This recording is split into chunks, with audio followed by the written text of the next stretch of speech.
Alors aujourd'hui, j'ai décidé de vous parler de ma Mustang. Pourquoi elle est dans le garage, pourquoi j'ai décidé de prendre une première génération, quelle est mon histoire avec elle, etc. Tout d'abord, en 2015, en janvier 2015, je suis parti m'expatrier au Canada avec un billet aller simple. Euh, C'était fun. Par contre, au bout de quelques semaines, quelques mois, j'ai dû rentrer. Ma compagne est tombée enceinte, donc le voyage a été de courte durée, le rêve américain était de courte durée aussi. Euh, un petit peu frustré, j'ai décidé quand même de regarder ce qui se faisait, de voir s'il y avait moyen de repartir ou pas. Non, c'était pas vraiment le cas. En revanche, je suis tombé sur une émission sur Wheeler Dealers à l'époque, un épisode dédié à la Mustang. Et là, j'ai eu le coup de foudre pour la voiture, donc ça faisait un petit moment que j'étais très intéressé par ces voitures-là. En voyant cet épisode, j'ai dit bah tiens, je vais regarder sur le bon coin, est-ce qu'il n'y a pas des voitures à vendre? J'avais déjà cramé pas mal de budget, mais bon, je me suis quand même renseigné, histoire de me dire, bon, regarde, et puis on verra bien.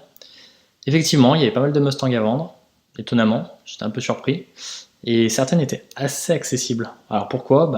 Déjà parce qu'il y en a, c'était des Mustang 2. Mustang 2, ça parle pas à tout le monde n'aime pas, moi j'avais beaucoup aimé. Donc je me renseigne, je regarde quelques annonces, je contacte quelques vendeurs, donc il y en a une qui me plaisait beaucoup, bleue. J'ai pas pu la prendre parce qu'elle avait une fuite d'huile, enfin quelques fuites d'huile, et ça me faisait un petit peu peur parce qu'il faut savoir que j'y connaissais absolument rien en mécanique. Je voulais une voiture qui roule, une voiture comme ça pour le week-end. Donc voilà. Finalement, je me retrouve à contacter un vendeur pour une Mustang, donc la couleur me plaisait pas très bien, elle était un petit peu bordeaux. Je me souviens que dans l'annonce, le vendeur mettait rouler en américaine pour moins de 5 000 euros. Donc ça m'avait un petit peu conquis, je prends contact avec le vendeur me dit bah écoutez, si vous voulez je vous la fais tourner, on fait une vidéo FaceTime et on regarde ça. Donc bah ok, pourquoi pas, on fait ça. Dès qu'il a mis le moteur en route, le coup de foudre, même si c'était qu'un 6 cylindres, un V6, j'ai tout de suite accroché, on s'organise tout ça et puis pas longtemps après, j'étais propriétaire d'une Mustang. Mustang 2 certes, les puristes diront que c'est pas une vraie Mustang, etc. Enfin, les puristes entre guillemets. Je l'ai ramenée par la route, donc pas mal de kilomètres. Elle marchait plutôt très bien. Petit problème au niveau d'une fuite d'échappement. Donc j'ai réparé, j'ai fait pas mal de réparations. Pendant 2 ans, j'ai fiabilisé la voiture. Enfin, pendant un an, j'ai fiabilisé la voiture, sachant que je roulais beaucoup avec. C'était devenu ma voiture principale au bout d'un moment.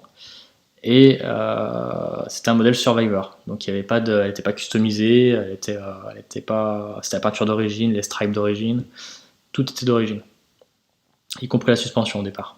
Donc je me suis chargé de la remplacer en priorité. Voilà, donc la Mustang 2 c'était très bien pendant 2 ans.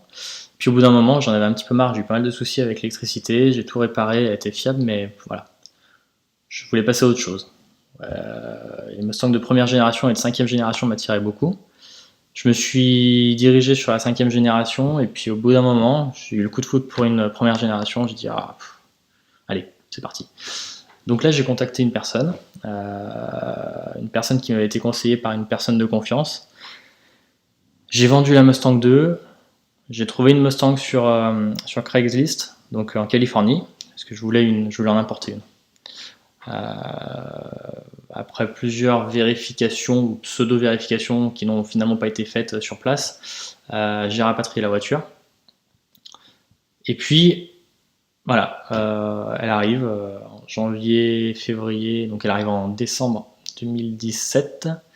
Moi, je l'ai eu seulement en février 2018, dans la mesure où les travaux ont duré longuement. Enfin voilà, un petit peu compliqué. Achat vraiment compliqué. Le jour où je vais la chercher, il n'y avait pas une goutte d'essence, il a fallu que j'aille avec le jerrycan chercher de l'essence. Et puis elle avait encore plein de soucis, carburateur qui était complètement HS, beaucoup de problèmes.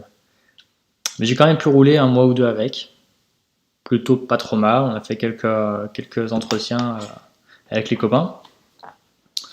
Et puis finalement, voilà un jour que le moteur, qui est sorti de nulle part, on ne sait pas trop d'où il venait ce moteur, il était dans un état pas terrible. Se met à montrer des signes de faiblesse. Donc il s'avère qu'en fait la pression d'huile tombait complètement, pas de pression d'huile, problème au niveau du vilebrequin potentiel, Bon, les coussinets étaient morts. Donc là, je dis bon, stop, on arrête les conneries, on arrête de dépenser de l'argent parce que j'avais déjà refait tout le moteur. Ça commençait à faire beaucoup. J'ai bazardé le moteur et j'en ai commandé un nouveau. Bon, actuellement, il est toujours dans le garage.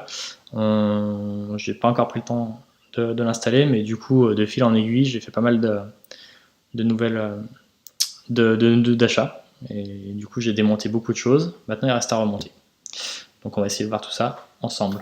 Voilà, donc c'était l'histoire qui m'a mené de mon passé où je connaissais pas les Mustangs ou très peu, en tant que belle voiture, à aujourd'hui où j'ai une Mustang de première génération dans le garage en pièces détachées. Voilà, allez, à bientôt.